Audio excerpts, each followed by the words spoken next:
Damn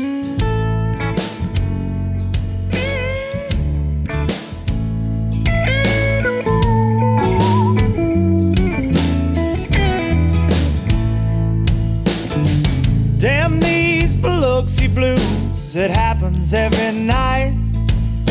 And I ain't never met a riverboat dealer that could ever be a friend of mine. The summer heat never treats me kind, it leaves trouble on my mind. So I'm bidding farewell, putting in my notice, and I'll see you at another time. This highway does not know my name, and I don't care, no, I don't care. Headed my way for another place, and I got 3 good tires and a spare. Right to the hook right here. Just a white line gypsy getting out of Mississippi with just enough gas to get there. Budget live, not so live from the Low Budget Live Bar and Grill in beautiful southern Middle Tennessee. And this is the podcast for Monday, July the 24th, 2023. You bunch of low-lifers. Low-lifing son of a guns. Appreciate each and every one of you tuning in and week out. There's been a bunch of people peeking through the blinds the last few weeks here. Without a doubt.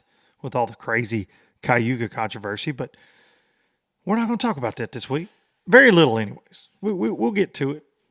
Some fine details on it. But, I'm over it. I don't feel like anything's going to happen other than what happened to Spencer Sheffield, and we're moving on to positive things this week. That's kind of been the theme of my week, man. Positivity in a world of, that's kind of corporate crazy in my life, in my day job, and it's just like a Category 5 hurricane at times. And this week, I got to go up to Chicago for some work stuff. And while I was there, and this is something I used to do a lot when I was younger and traveling for business, was stop and smell the roses. Enjoy where you're at. Go check out some things you wouldn't ordinarily get to do. And that's what I did this week. I was in Chicago. I got to go to Wrigley Field, man. Wrigley Field for the old Cubbies versus Nationals game. I'm a Braves fan, My granddaddy's rolling out, my daddy Richard, rolling over in his grave. Then I went to a Cubs game and enjoyed it. Enjoyed the heck out of it, man. Such a cool atmosphere. If you've ever been to Wrigley, and so many folks that saw a post that I was there on social reached out, like, how incredible is it? It is. It is absolutely fantastic. Such a great place. And, man, got to go with some good friends of mine and experience that firsthand. And it reminded me a little bit, don't shoot the messenger on this, but it reminded me of like an SEC football atmosphere. It did. It's very cool. Now, not to say the Braves, going back to like Turner Field, Fulton County Stadium, even when I was a kid. Braves have a great atmosphere, but man, it was really, really fun. They won. Got to do the celebration, just singing the Cubs song in the crowd. It was fun, man. It was a good time. And then so left from there after eating all the Chicago dogs that I could eat because I'm working on my dad bod. Then I went up to Appleton, Wisconsin for the NPFL studios up there with Fatty Cat Newton. And we got to do some extracurricular good times while we were there as well. Our boys, Cody Cannon and crew from Whiskey Myers, were playing with Brent Cobb, a guy I think the world of, super fan of. We're playing just down the road, and I say just down the road, about an hour and 40 minutes. Not too far. No step for a stepper.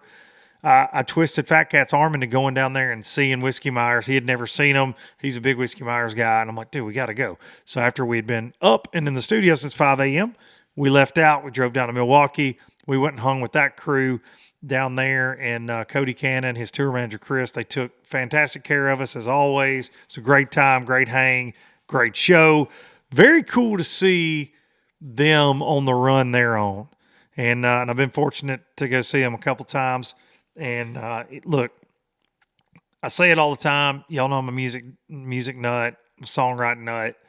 If you are frustrated with what you hear on the radio, or if you're looking for new music, there's no shortage of music that's not being shoved in your face that's out there, right? Whether that be my boys, the Turnpike Troubadours, Whiskey Myers, guys like Brent Cobb, Mike and the Moon Pies, Coulter Wall, Tyler Childers. It's out there. It's out there. And so many more. Too many more tonight. The Steelwoods, for the love of God. Aaron Ratier. Go listen to some of this music. It's out there. It's fantastic. And, in a world where everybody's mad at Jason Aldean for singing some dumb song that 4 other people wrote, and they're trying to cancel him, it's the number 1 song in the country. You don't have to listen to Jason Aldean. You don't. And for the record, I understand what they were trying to say in that song. I get it. People are really offended by it. I'm just offended that Jason Aldean still has a record deal.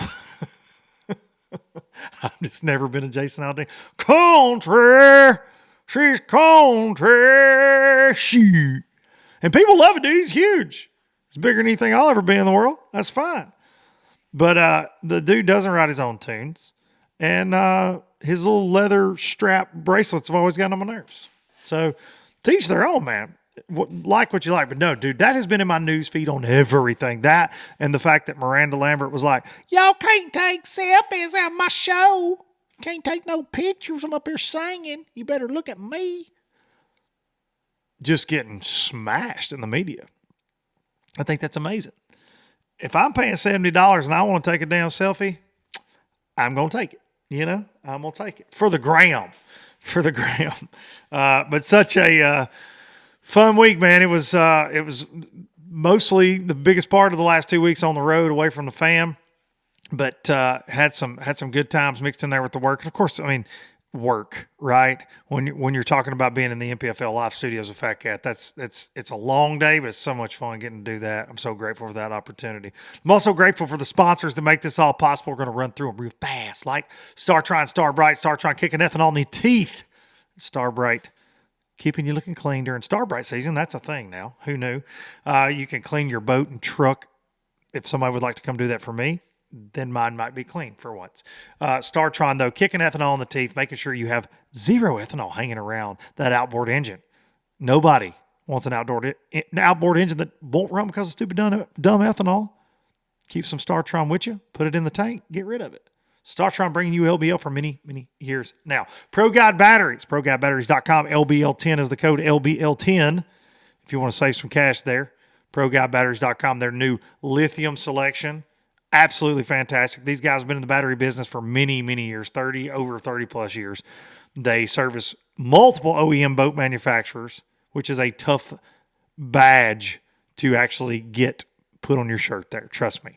They make you jump through hoops, and Pro Guy boys do it very, very well with great quality products, great folks behind them. You can use code LBL10 there, ProGuideBatteries.com. Baitworks, bait-works.com, bait-works.com, the one and only place right now you will find the LOB jig designed by yours truly. Custom trocar hook, power finesse jig, finer than frog hair skirt material. Go get them still. Go get them. Oh, man, that one got stuck. Look at this. I don't know how well you can see that. Oh, juicy. If only I could go bass fishing. I could go throw an LOB jig myself, and I know most of y'all feel that right now. Also, it's July in the South. It's like 3,000 degrees. The LOB, 7 colors available. Go get them at bait-works.com. Everything else on their site, Duncan-10, will save you cash. Don't order it if you don't want it because they're going to come and drop it off at your door.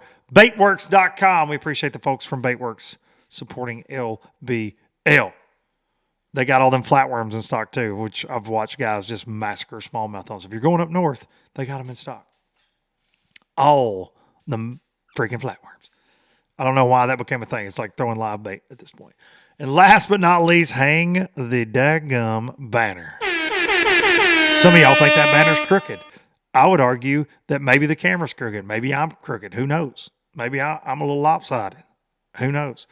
Express Boats, Hot Springs, Arkansas. The X21 Pro LE, that's what I'm running this year. C-Deck Battle Stern, best hole shot in the game. 250 Yamaha show attached to the back, blasting that bad boy down the lake. Amazing tackle storage, 96-inch beam, super stable fishing platform.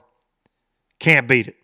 The X19 is a fantastic option if you don't want the 21-footer. Maybe it won't fit in your garage. Get that X19 Pro. All the creature comforts of the 21 in a smaller size. They got that H17. So many different options there at Express Boats from the Bay Boats. Even got the Veranda Pontoon line. Go check them out, expressboats.com. You can find a local dealer. And Express Boats has been building all welded excitement since 1966. All right. So, full disclosure. I had a guest on a little earlier, and I screwed it up. I know y'all don't believe that, but my mixer to my recording software here, I've already done this once today. And so we're doing it again, round 2, but I lost the interview with our guest today, and we're going to get back with him just here shortly, and see what he's got going on in the world. Our guest today, let's go ahead and hit you with it. This presented by the W Sauce, America's Worcestershire sauce. We're going to get the sauce from Trent Palmer, our NPFL champion. Already recorded an hour conversation with him, but we're going to have to do it again. Oh, me, if it wasn't for bad luck. I talked about all the positivity from this week that just happened. I'm so grateful to be home. And then some stupid things happen with the podcast, but back here in the bar and grill, and last week's show got a little crazy. Slick Johnson. I had my man Slick Johnson on, and enjoyed it, man. I absolutely enjoyed it, and so many of you did. There were a lot of eyeballs on that one, a lot of comments. Had people kind of stirred up. The Luke and Slick combination had the fishing industry tore up. We had some pro anglers starting to make some phone calls because they didn't like what we were saying or alluding to. And the ones that were calling were ones that really got out scot-free on this whole Spencer Sheffield situation. So it was hilarious to me that right after, not very long after the podcast had been up, that's when MLF released the statement about Spencer Sheffield. So we actually, breaking news from Luke and Slick, but we talked about that was coming, and then they released a press release. Because we had people in the comments that listened like a day later, and it was funny. They were like, what did they sweep under the rug? There's a press release. I was like, well, I guess you should see when this uploaded, stupid. Sound like one of my kids, stupid. Mom's basement dweller. Yeah, man. Spencer took all the brunt of that. He deserved what he got. Don't get me wrong, but everybody else kind of skated on through. I did see when Wired to Fish shared that news, people were commenting, well, there were others that did things, and they said, to our understanding, this was a Wired to Fish comment back to them, the investigation is still ongoing. Investigation. Maybe it is. I don't know. I said I wasn't going to be too negative on this show, and I'm not. I'm tired of talking about the Cayuga thing for the sheer point of, we try to shed light on things, guys like myself, guys like Slick, and we've done that. And if the organizations aren't going to do what they need to do, I just, I'm not going to just keep beating it to death every single week. But the guys that we haven't named, they damn sure know who they are, and the guilty dogs have been barking this week. And Slick may talk about it on his show because he had a couple confrontations this week. I didn't get any phone calls, but Slick tends to, especially these days, he's a little more full tilt about it than I am. But I've been doing this for many, many years, y'all. Been doing this for many years. It's like I told Slick, I've tried to give him some advice. I've lived all these kind of battles, and I got the scars to show it. And I'll keep on speaking up for what I think is right, and just in life in general, but in the sport of bass fishing in particular, obviously. But Slick's throwing it out there, man. And I think his TikTok he did live on Wednesday night got a little rowdy. I didn't get to see it. He's been texting me a little bit, but I look forward to joining Slick again. I'm going to have him come to the bar and grill for sure one of these days soon, and then I'm going to go do an Alabama Bass Council live with him one night. Those guys, I know a couple of the boys he records with, good people, and man, Slick Johnson is a bright spot in this sport. There are a lot of folks that he rubs the wrong way, but he's a good dude. Very good dude. And was proud to have him on. So thank y'all for watching that, running the numbers up on that one like crazy. It was it's always amazing that thousands and thousands and thousands of people tune in to watch me run my mouth about bass fishing, music, and my life. So thank y'all for tuning in, and shame on you for being Major League Fishing and not handling that like you should have. I still think, though, I will say this. I'll end on this before we move on to just like positive things. Is sorry, lost my train of thought. Got a text from our guest that I've already recorded with that I got to re-record with here in just a minute. So I think that Spencer won't go away. I think Spencer most definitely broke rules, but I think him being the only one that got hung out to dry on this one, so to speak, I don't know how this one's going to go. It's going to be interesting. And Slick mentioned that last week, and I've not talked to Spencer. Slick has, and we'll see. We'll see. I think that because there's a lot of underlying stories that over the years in professional fishing of guys cheating or being gray, different things, and all it takes is one loose cannon to start really telling those stories that kind of get swept under the rug. So we tell a lot of them, but whoo boy, Spencer is he's pretty hot from what I've been told, and we'll see. We'll see what's going to happen. Let's move on to some really positive things. Hang on 2 seconds.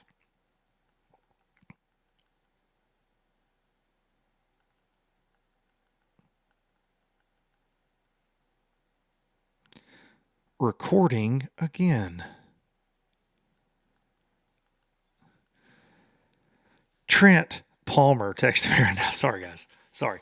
It's that, listen, Fat Cat and I, one of the things that I did not mention in my Whiskey Myers story from earlier was that we drove down to Milwaukee. We hung out with them before the show and after the show, and it's an hour and 40 drive. We got back to the hotel in Appleton, Wisconsin at 2 a.m. We had to be in the studio by 5:30. So running on empty, as the Eagles said, to say the very freaking least. And then I didn't get in last night. I'm recording this on Sunday, of course, and I didn't get in last night until, midnight, I guess. So I'm running on fumes. I did sleep in this morning, but scatterbrained more than usual. But I've got a few days here at the house before I leave for the Express Boats dealer meeting to rest up and you can't make up for lost sleep. That's for sure. That's scientifically proven. But you can lay around and be lazy, fat and lazy on the couch. Though I've seen me do it. Fat Cat was like, dude, I can't believe we're not going to, we're running on fumes. We can't sleep. And there's one thing for sure. When you're old and gray, you're not going to talk about missing sleep. You're going to talk about the experiences like the Whiskey Myers concert or going to Wrigley Field. It's those things that stand out to you, I feel like, as you get older. So if I misspeak on this podcast, if I do stupid things like not record a conversation that was fantastic for the podcast I do weekly about an hour ago, it was worth it. It was worth it. All right, let's talk about something that obviously I'm very passionate about. I care a lot about, and it's near and dear to me heart. And that's the NPFL. It's the NPFL, and we have like most families, we've been through our share of drama. We've been through our share of frustrations. It's been like a roller coaster. We've cried. We've yelled. We've done a lot of things in 3 seasons there. We've had our share of controversy. We've had our share of, of victories. We've had our share of losses. And I think that leaving this event, man, I find myself very grateful to work with that organization. And I always say that, and I mean that, but I'm just a redneck from Tennessee. So to get to be a part of what they got going on, to get to commentate, to get to watch these guys that win these events, their lives get changed, them compete at this high level, it's amazing. It's amazing to get to watch guys like Patrick Walters, watch guys like John Cox mix it up, to get to meet the new faces that we have, to get to be a part of the faces we've introduced to the fishing industry, like a Taylor Watkins that smashed them up, a Bryant Smith that's catching them on the Elite Series, David Gaston catching them. It's really cool. It's an honor. They've announced, though, I want to say angler applications are open for next year, so you can sign up. Going to be about 30 spots after the dust settles, I think, available, basically. 76 of the pros that fished this year, they get priority entry. There's another 30 or so guys, 25 to 30, that fished with us the first 2 years that did not fish this year for one reason or another. They're giving them priority, as they should, because they rolled the dice with the NPFL the first 2 seasons there, that they're going to get a priority entry there if they would like to come back. And they're going to take 130 anglers. 130 anglers. $100,000 first place. They're going to pay down 43 spots based on 130 anglers next year, okay? It's going to be a 6-event season yet again. Great schedule they're working on. But I can tell you this, because I know there are a lot of naysayers. Look, I was one in the beginning. I was one before they ever got involved. There are a lot of people that like to stay in our comments saying really dumb things, but things are happening at the National Professional Fishing League in a very positive way. And there are a lot, and when I say a lot, read my lips, lot of big names that are sniffing around, that are asking about it, that are asking when you sign up, that are texting, that are calling other anglers that are fishing, that are calling me, that are calling Fat Cat, that are calling the tournament organization. Names that would blow your mind that fish both Bass Pro Tour and the Bassmaster Elite Series. Lots of guys, okay? And to quote one highly, highly acclaimed, big-time angler in this country that texted me this week, he said, they're truly the only league right now that just doesn't have some kind of bull crap surrounding them. And that was very refreshing to hear.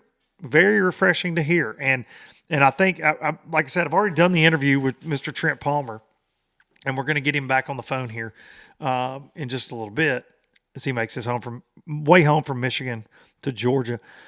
But Trent said, he said, man, operationally, and we'll get him to tell this, but operationally, they run the best tournament in the business, and I fished all of them. And that's the way I see it as a guy that's fished tournaments since he was 10 years old. I feel they run one of the best events on boots on the ground wise that in the country. David Dudley himself, one of the legends of the sport that's fished so many tournaments it'll make your head spin. He said that when he worked with us the first year. He's like, this is incredible. What these guys do it's incredible. They've got a very small crew and they get it done. They care about the anglers. They do indeed put the anglers first. They listen to the anglers. And it's good though. But we had so many positive vibes at this event.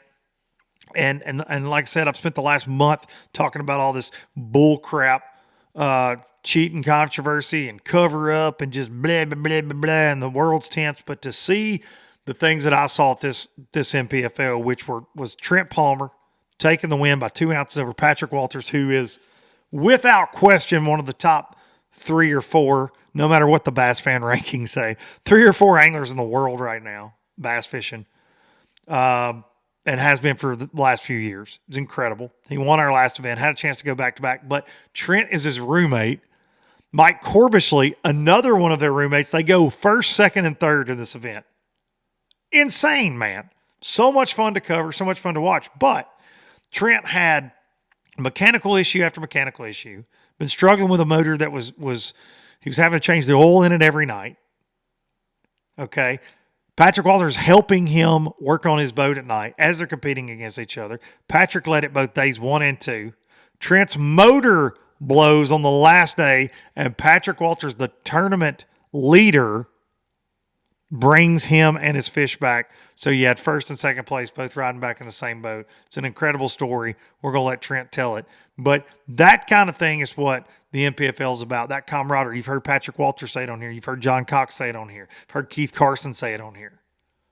It is phenomenal. So if you're not watching and if you're not paying attention, but you claim to love bass fishing, then I'm sorry for you, because you're missing out on a lot of good fishing.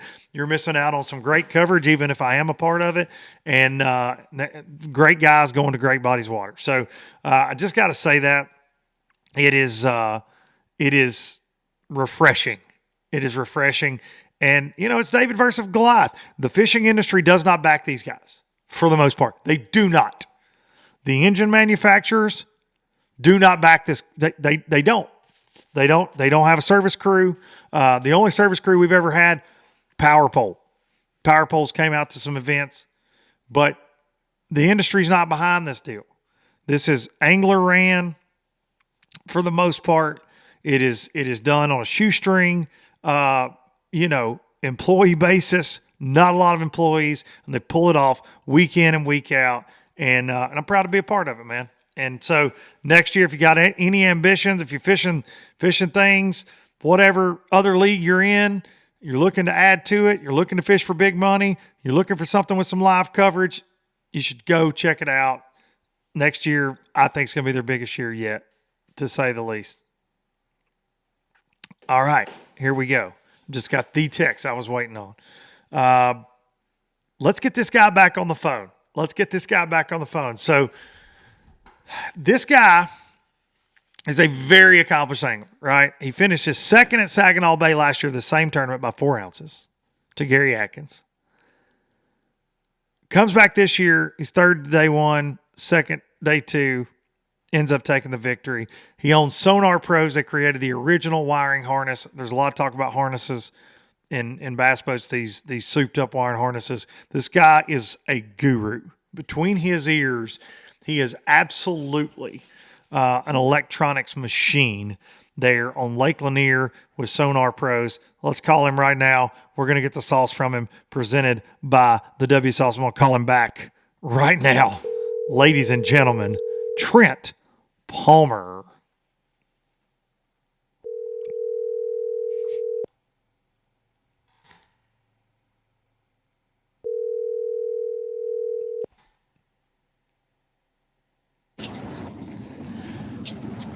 Well, it's me again, Margaret.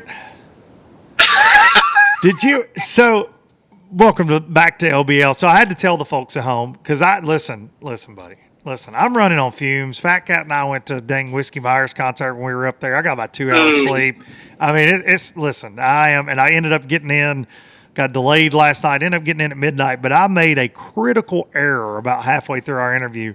And then what I had done on the podcast before I even called you, sounded like absolute garbage, more than normal. So I have re-recorded Low Budget Live, and here we are with Trent Palmer.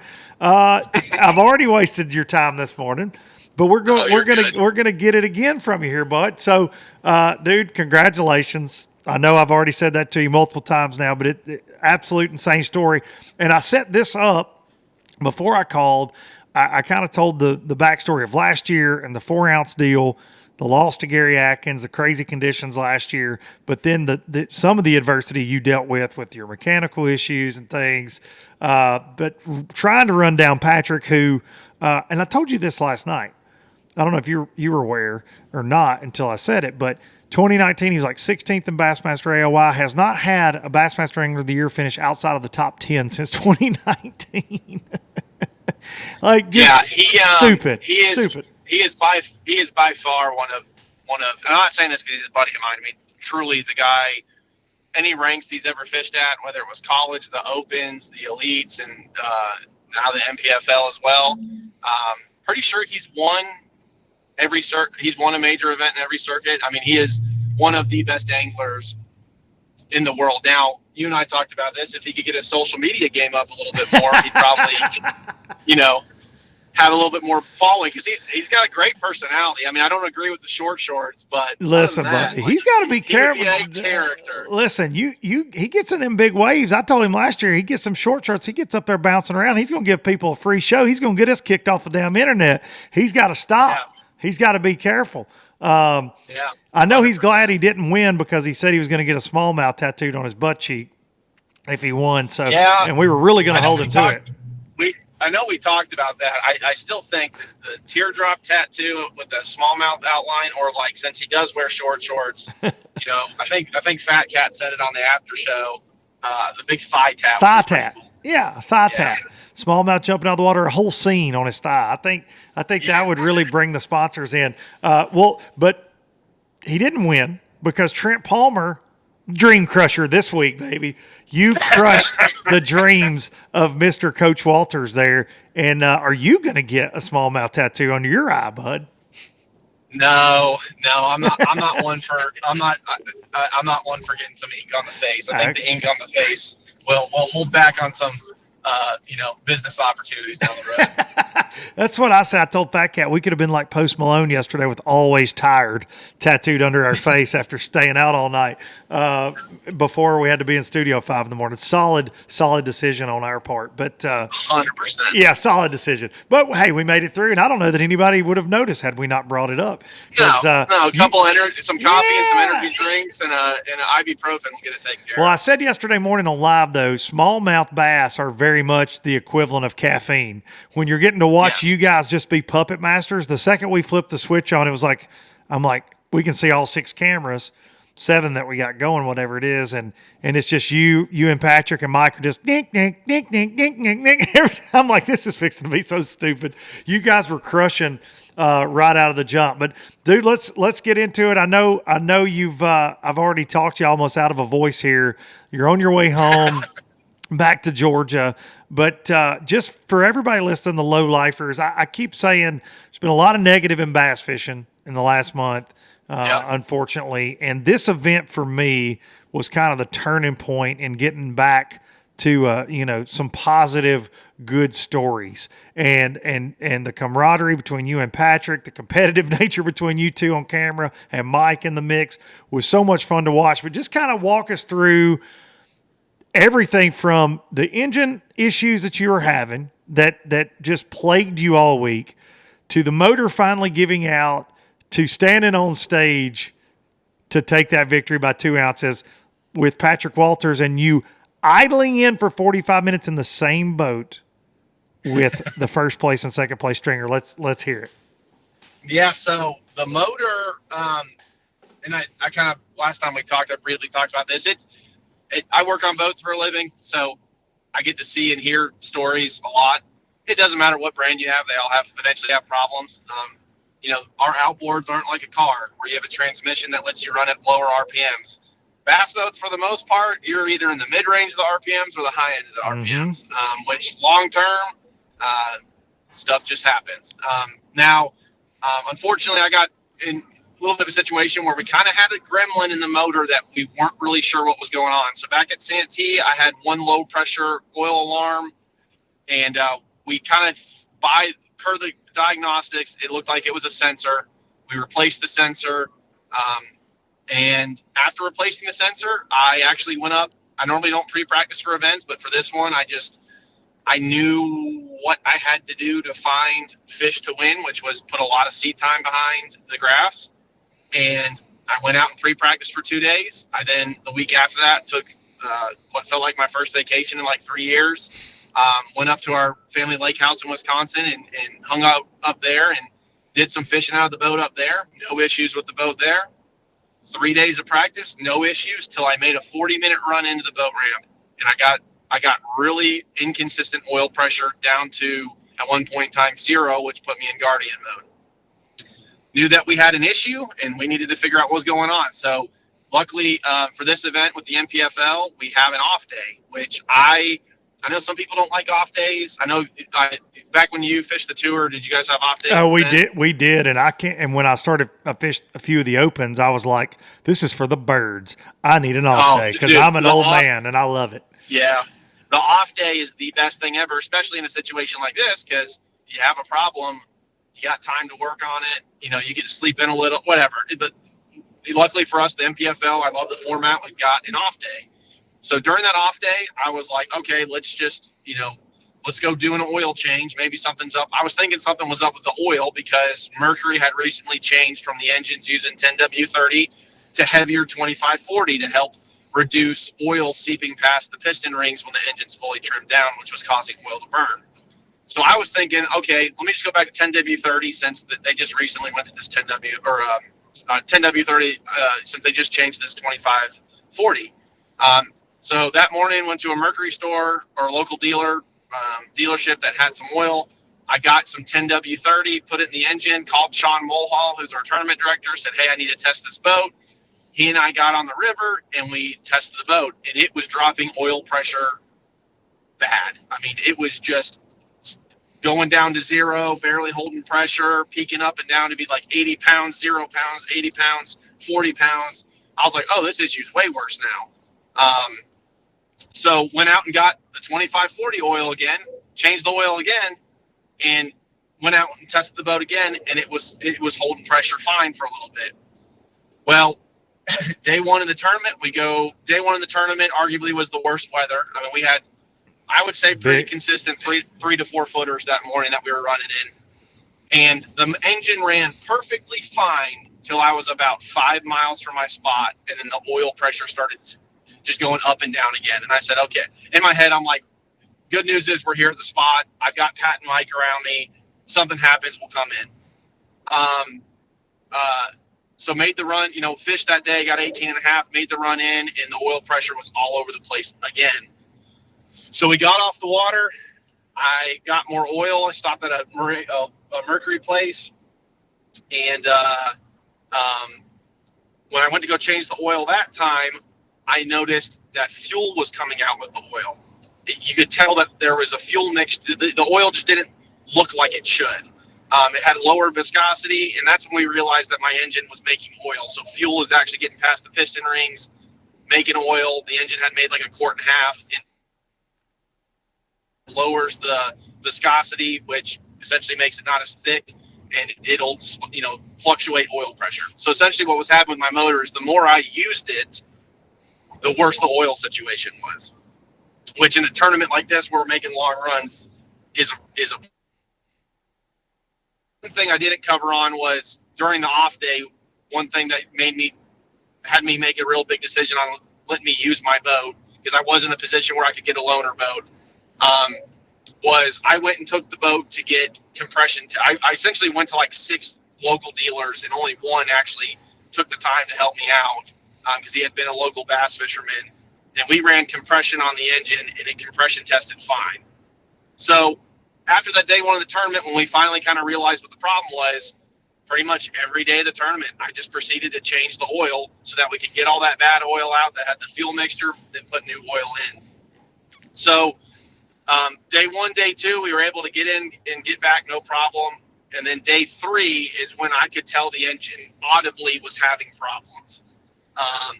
And ultimately, what started progressing was the engine stopped making oil and started burning oil, which means oil was getting past the, and which effectively means the engine's losing compression, power head is blowing. So during the tournament, day 3, it got to a point where it started putting me in Guardian mode a lot on live. I believe you guys saw me do it. I had to add oil. I actually had a suspicion that ultimately the engine would start burning oil when it's getting ready to let go. So I grabbed an extra jug of oil and put it in the boat. So on the water, I was adding oil into the engine just to get me back to my final spot. And when we got back to that final spot, I got, called Sean Woolhall, our tournament director, and said, hey, am I cleared to call Patrick? I'm having this problem. He said, yep. I called Patrick, told him, hey, man, I'm going to leave this area at 2:45. If you get a phone call from me after 2:45, that means she blew. Sure enough, I get a mile down the lake, and the engine finally completely lets go. It held, 0 PSI, and the oil pressure was in constant Guardian mode and would not get on plane anymore. And the unfortunate thing is when I got off plane, I was in a no cell phone service area. So I had to bust a U-turn with the boat because it would idle in Guardian mode. And for a split second, the oil pressure on my gauge hit 8 PSI. And I got on plane for like 100 yards, and then it shut me down again. And right when I got off plane, I got cell service and called Pat, and he came out to help me. So the tournament leader, one of the hottest anglers in the country, your best bud there, has been helping you change your oil at night. Helping you change your oil. You guys are not only having to work on tackle, you're fighting big water, big waves. You get back in, you got dinner, and then you're changing oil. Well, then this guy, he could have just left you out there. That's what I would have done for sure. He could have just left you, but he comes over and you guys are neck and neck in the tournament. You've got a camera guy in each boat. So you got to figure out what to do with those crazy cats. Travis Goss. I forget who you had with you. I know Travis was with Pat. And but you guys have to get them. They take your boat, correct? They take your boat to go back to shore. NPFL sending your truck It's always a good idea to hide some keys when you're in a tournament making a long run. Pro tip: if you don't know that move, you should definitely do that in case you have a mechanical issue. And so the league sends your truck and trailer up, and you and Patrick, first and second place of the tournament, take a long ride back to Bay City, Michigan. But something interesting happened. The whole thing's interesting, but take me through those last, say, couple hours there, hour and a half with old Coach Walters in the boat. Yeah. And so I before I get to that, like one thing for the viewers to make context for, when my engine finally broke down and Patrick came over, him coming to help me cost him probably about 20 to 30 minutes of smallmouth fishing, which when it comes to tournament fishing, even 60 seconds can make a difference. So, there's obviously no definitives in that situation, but the fact that Patrick was able to take away time from his fishing to come help me, I think speaks testament to the type of person he is, but also, he could have very easily been like, no, Pat, I know Trent has the opportunity to beat me. No, I'll peace out. I mean, I know he's not the type of person, but it is awesome that the sportsmanship in this league, especially with friends, just the fact that he was able to do that. And then two, for context as well, when he came to me, anything we did in that boat at that point in time, we were on the phone with Sean Mulhall, our tournament director. Yes. And very explicitly, can we do this? Can we do that? Yes, no. And I by far have to give the biggest shout out to the two camera guys because, dude, we put them in my boat with a blown motor that would idle. Now, luckily, the trolling motor batteries, I run a powerful charge. I've got X2 power, I got twin 36 volt lithiums. And that powerful charge, as I was running so much that day, Travis, one of the camera guys, actually said, hey man, is the trolling motor got enough juice if we have to go out there? I pulled up the app and I was at like 90% battery. Wow. So, we cleared it with Sean. And we essentially, what we did was the camera guys got in my boat. We moved my fish and, life jacket, all that stuff into Patrick's boat. And like I said, biggest shout out to the camera guys, because after we left them, they pretty much had to get the boat. I think it was 6.5 miles into the boat, closest boat ramp. I believe a big storm hit them. I mean, my camera guy prior to working for Fixed TV had never been in a bass boat before.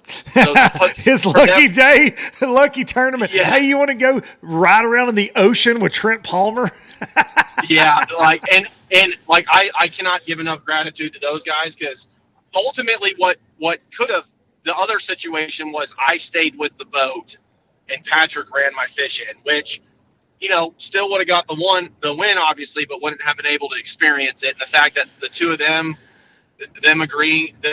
being on board with what ultimately happened, because of them, I was able to experience that win, which was pretty cool. And I owe a lot of gratitude to them, because it was a pretty awesome experience. It would have, then it would have just, not to throw shade, but to throw shade, it'd been like a BPT. You'd have just won in the middle of the lake by yourself.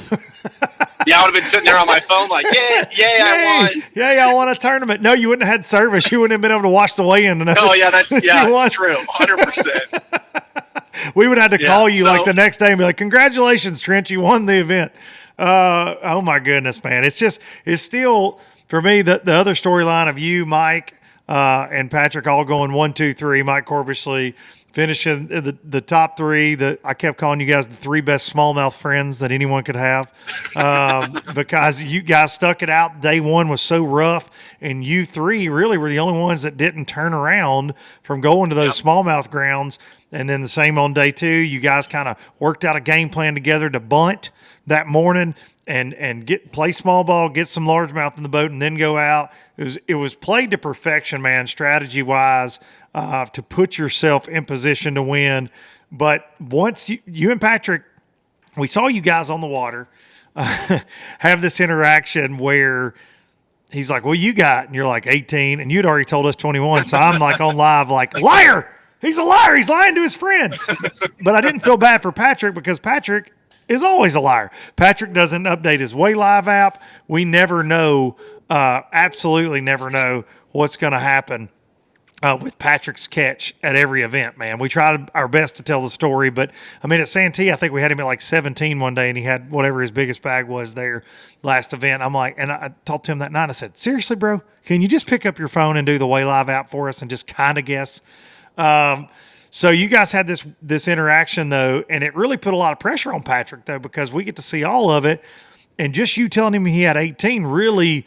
He started like his whole demeanor changed. And I said this earlier to you when we talked, that he has that swagger of an earlier Van Dam when he was closing in on a victory. We saw it last year with him a couple times. We've seen it this year. We've watched it in the elites as well. And all of a sudden though, he just got laser focused and he kept saying, I got to have more weight. I got to have, because we were trying to guess what he had based off of what we were watching him catch. And anyways, you guys, though, 2 pound difference going out on Showdown Saturday. He doesn't look at your fish. You don't look at his, though, when you put them in separate live wells on the boat. Nobody peeks at all? No, and like the best, so on the story of, because there's two funny parts in the whole thing. One, the story I'll tell about us running in together, because that's pretty funny. Oh, it's amazing. But 2, the interaction of us on the water. So Patrick, to your point, is notorious for, I don't think he passed grade school in the math department, so that's probably part of it. I don't know how they teach math over at USC, but in Georgia we learn math good, as we'll say. But he and at Tennessee they learn it better than both of you guys do. But continue. Yeah. Day 2, we pull in the river together for the idol, and I was like, what do you got? Because I had a good day. I had 21-10, 21-10 day 2, I think. I was like, what do you got? He's like, I got 17. And I'm like, heck yeah. Like I was excited. I like, got I'm him. beating Patrick big time now. And then we get to the weigh-in, and he has 22 pounds. And I was like, bro, you could have at least said I have 20. Like 20 to 22, fine. The mind games, 17 man. to 22. So I already made up my mind when that morning on day 3 started off well, and I pretty much caught up my weight that morning. I already made up in my mind, when I see Patrick, I'm going to lie to his face about what I have. Like I was excited. I was excited inside to lie to Patrick about my weight. So when we got to each other, and when we did this earlier, I forgot to tell this part. When we got to each other, and obviously you guys saw it on live, he told me I have 17 again.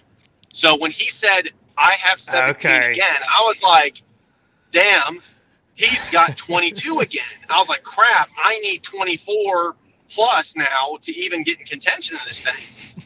And well, then he goes, what do you got? And I said, well, I got 18. And if anyone that knows me, I am the worst liar. I smirk at everything. And I guess when I told him I had 18, I busted a little smile. Okay. He didn't realize that. Okay. And in his head, he told me after that, he said, he goes, dude, when you said you had 18 and you gave me this little smile, he goes, I knew immediately. He said, I knew immediately that it was going to be close and that I needed to go to work. So that was what that interaction was. And then the best part of the whole thing in being friends, it was even more fun, was we made the run in, which normally it took about an hour. Luckily that day, the closer we got to the bay, the back of the bay where the river is, where the long idol is, it got calmer and calmer. So we actually got in about 15 minutes in faster than we thought. So Patrick's like, I wonder if I can still fish. I was like, well, I know I can, but I'll call Mulhall and find out what's the deal. So we call Sean, and Sean goes, Patrick can fish. Trent, you cannot. So once we got out to that river, the best. He's holding you hostage with your winning stringer of fish. And he's just like, hey, bro, watch this. I was held hostage is what it was. So he pulls up on the island there in front of the river, which that island is a major highway for fish coming in and out of the back part of that bay by the river. And there are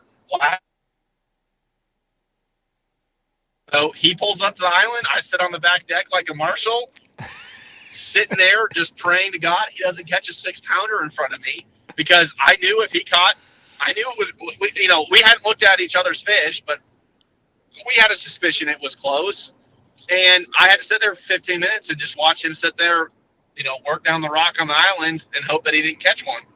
In that situation, smallmouth are notorious for jumping out of the live well. Had he caught one, you could have just been like, "Oh, hang on, I'll get this live well for you," and just open it a few minutes earlier and hope they took flight with coal tags and all. Yeah, whoops.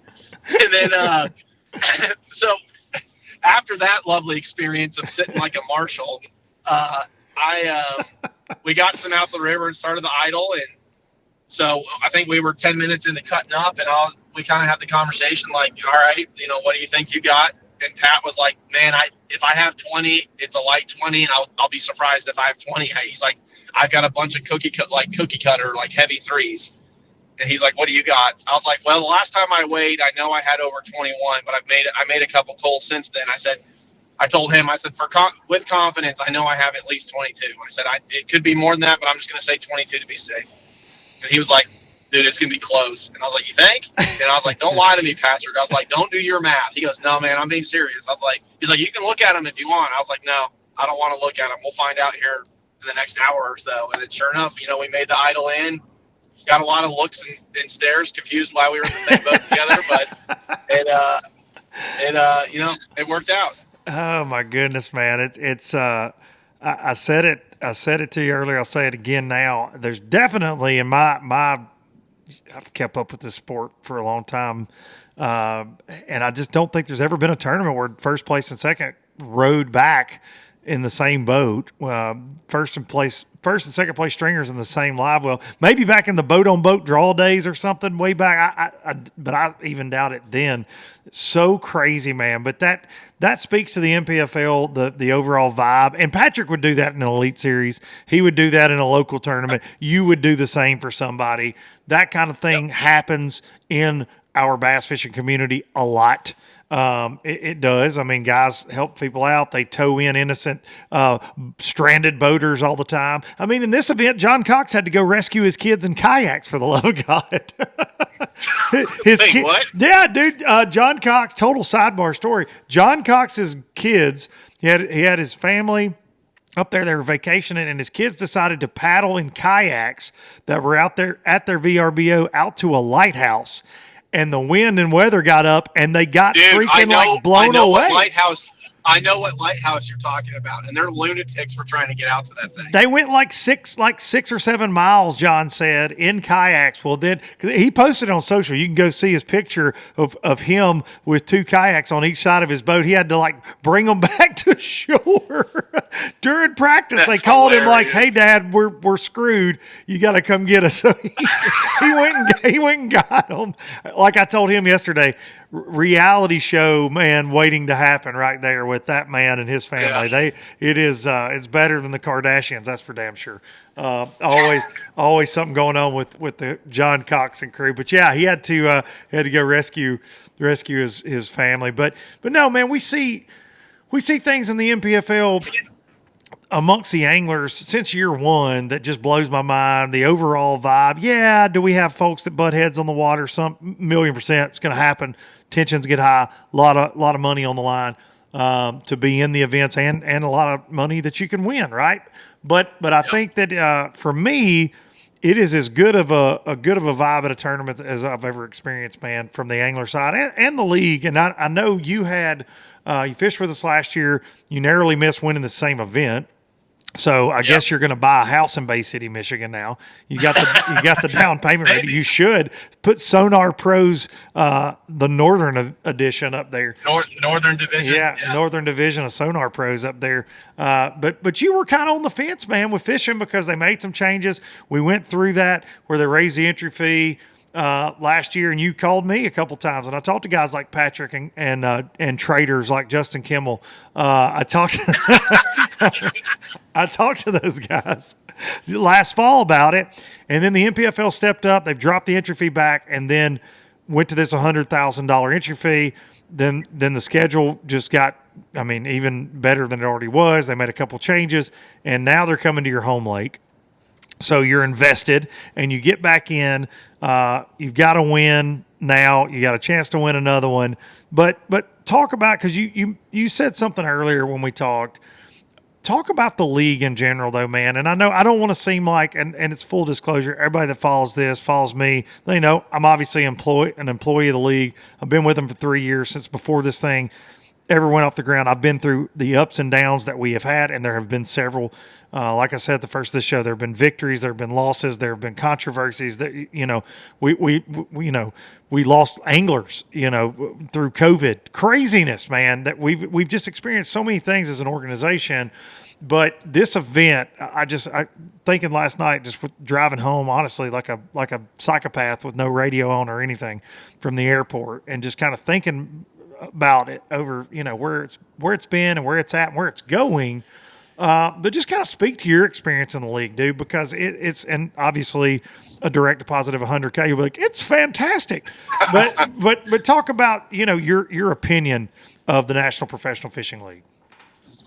Yeah, I think, even, I'll say this, even obviously the payout for this week was fantastic, but even fishing last year where we had a reduced payout and, fishing this year, I think one thing that the NPFL feels is there is definitely, I believe, a void in the professional fishing industry world we live in, where there's this abundance of anglers that want to fish at a professional level. And the problem is there's really not a lot of pathways to do that. You pretty much can go to the opens, which majority of the time the opens have a capped field, which I think is about 200 people.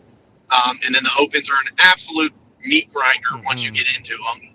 I know some really good anglers fishing the opens that it's just not on their side this year. It's like a hamster wheel. You just get over there and it's like, yep. I don't care the work you put in. I don't care how good you are. When there's 225, there are a lot of variables on the line. Period. End of story. Yep. And then, you can go fish the MLF tackle warehouse circuit, which is about, I think, 100 angler field. So now we're up anglers that can actually get into a professional level. And then, you got the Elite Series and the Bass Pro Tour, which they only allow 2 to 3 anglers in per year. And then you've got the Toyota Opens, which, the Toyota Series, which those tournaments have 300 boats in them. And it's just, kind of a, needle in a haystack situation from a tournament perspective. So I think what the NPFL does really well, and what I've thoroughly enjoyed, is it allows anglers an opportunity to fish at a professional level, fish for professional money, and then also have a platform to not only grow, your network and your brand, but also gives the viewers another league to watch and learn about some absolute hammers like Mike Corbishley, like Todd Goad, that you may not have heard of outside of the NPFL. And I think that's the void the NPFL fills. Now, outside of that, what I really enjoy about it is, being a business owner, it is awesome that the tournaments are, on average 6 to 8 weeks apart. Really gives you good separation to go fish a tournament, come back, get your things in order. You're not on the road for 4 months straight. So the spacing of the tournaments is fantastic. And then 2 or 3, the Brad and the crew, they run an outstanding tournament. I have fished, I fish BFLs, I fish Toyotas, I fish college. I fished a lot of smaller organizations as well that ran good tournaments. But I'm telling you right now, no one runs a better blast off, weigh in, any aspect of the tournament than the NPFL. And they do really cool things like the last day of the tournament. If you're in first, you blast off first and weigh in last. So you're kind of rewarded for doing well. They just overall, the way the tournament runs and functions, there is no one that does a better tournament, hands down. And I think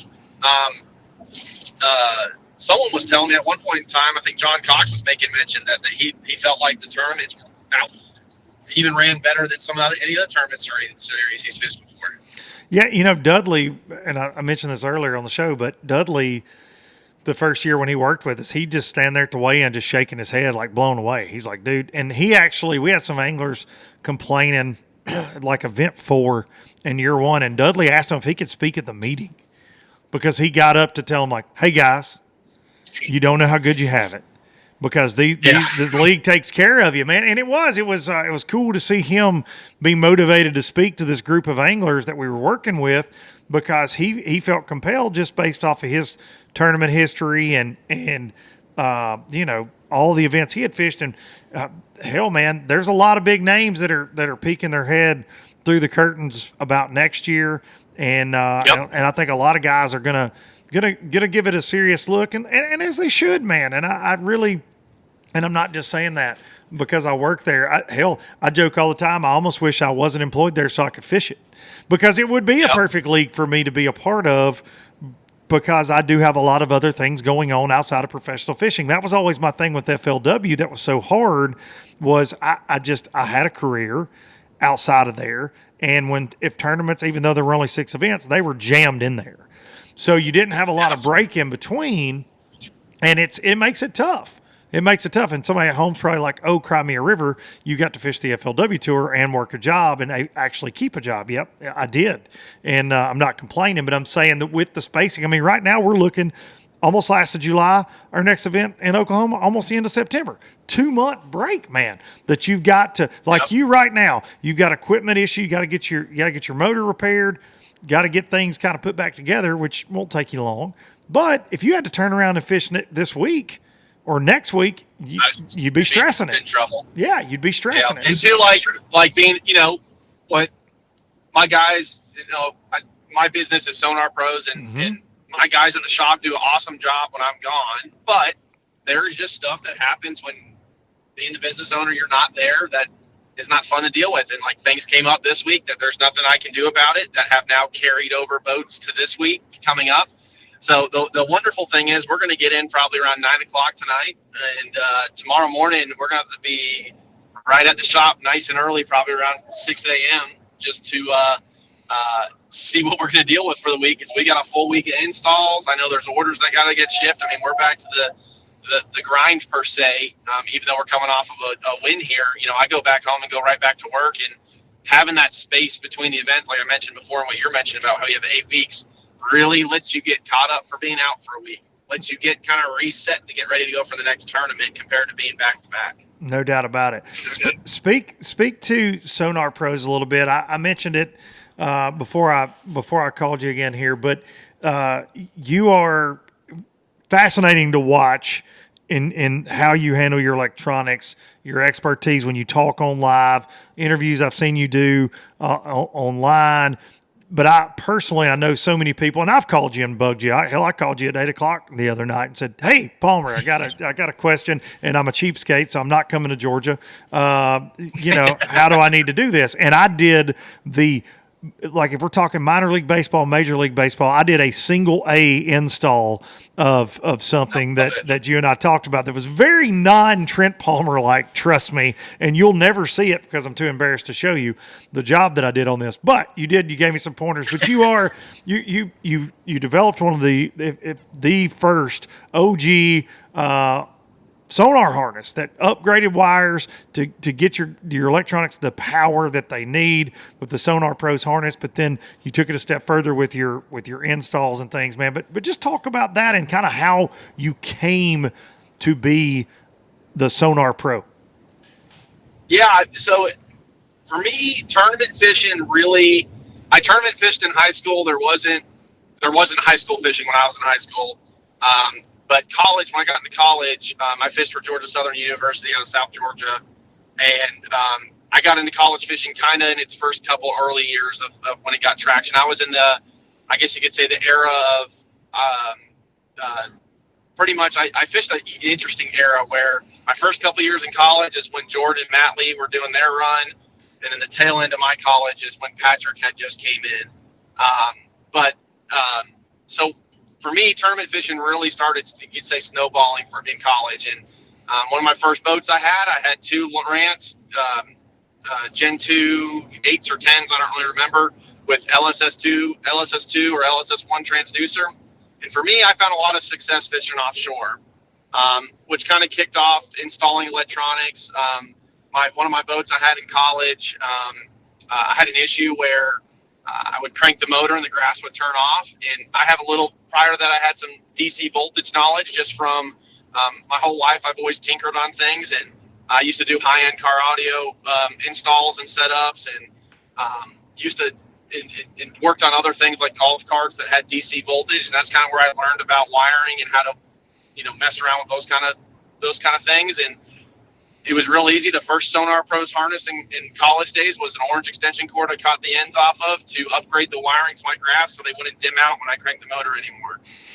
That's what kind of kick-started me starting to rig buddies' boats, and over the years just kind of evolved it. And then one day, I realized I could make, some side money off of it because I had a W-2 corporate job and was always looking for ways to make some side money.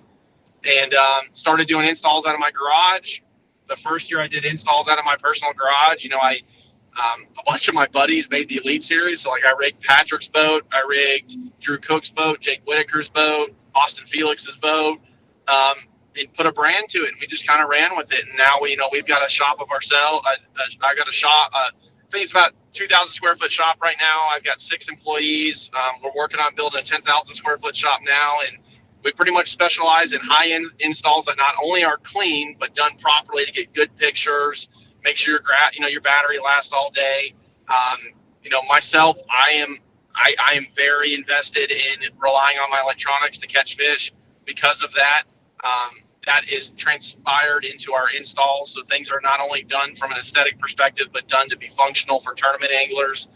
Our wiring harness was the first one to hit the market, and it is a home run style harness. There's a lot of companies out there making harnesses that are kind of like shared power. The benefit to a home run essentially means that every device has its own individual power and ground. Everything has its own fuse. So there's nothing shared as far as power is concerned. It ensures the graphs run properly. Your batteries last long. Most importantly, it's all waterproof connections. We kind of go the extra mile. Our fuse assemblies are waterproof. Our connection process to the graphs is waterproof.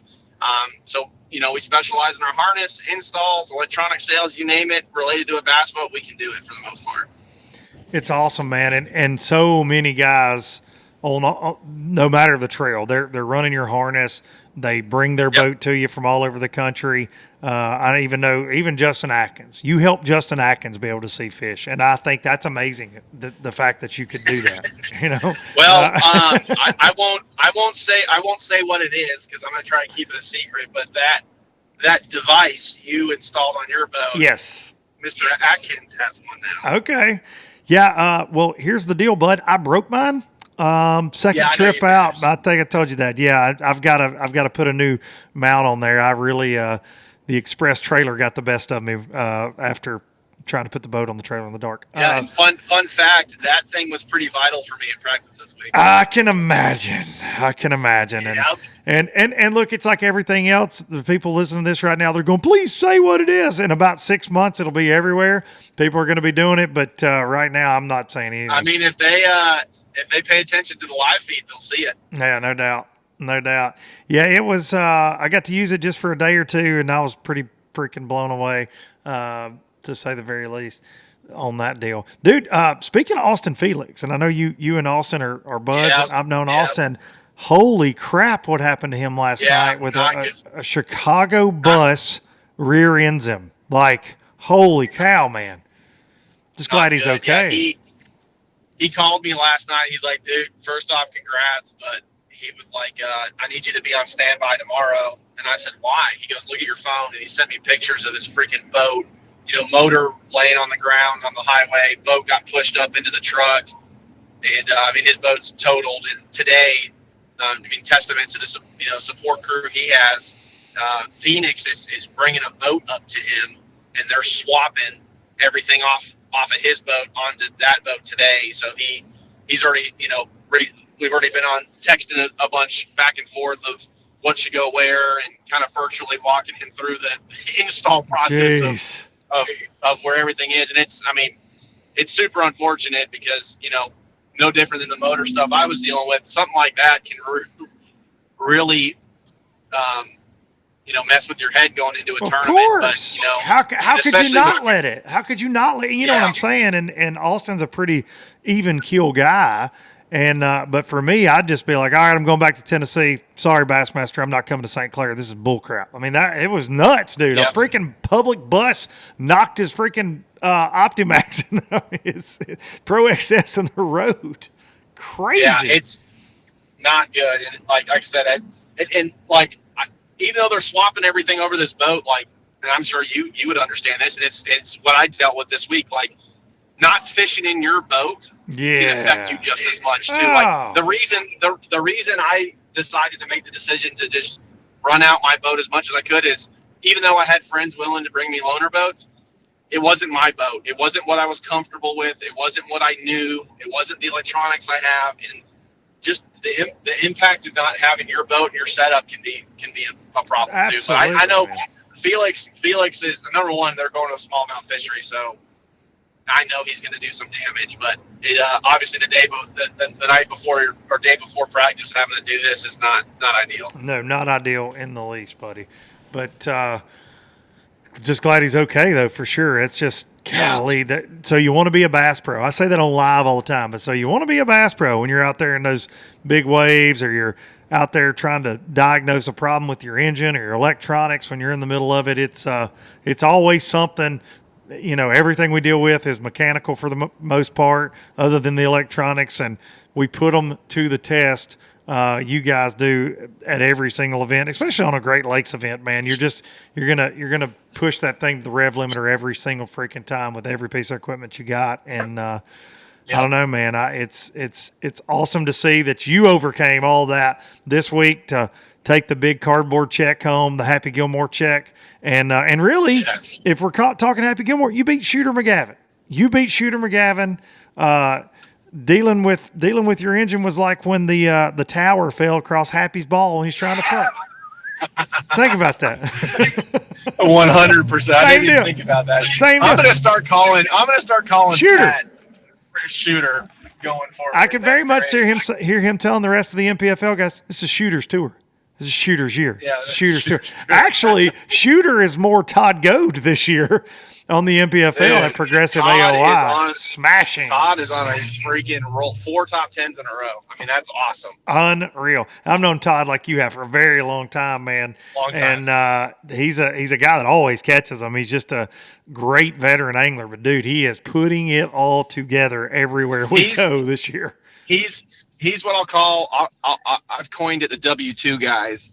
He's one of those guys that, you know, like me for years and several other guys, you know, we've not had the opportunity till the NPFL. I'm not trying to make this sound like some NPFL plug, but it's the honest to God truth. It's giving guys the opportunity to show off their talents. The guys that have W2 jobs are able to do it now. And like the Todd Goads of the world are a perfect example. The guy's a W2 guy. You know, he's got a regular job like most people, but he's showing that he can freaking make some money bass fishing. Fishing against a really good group of guys too. No doubt about it, man. It's going to be fun to see it go down the rest of this season.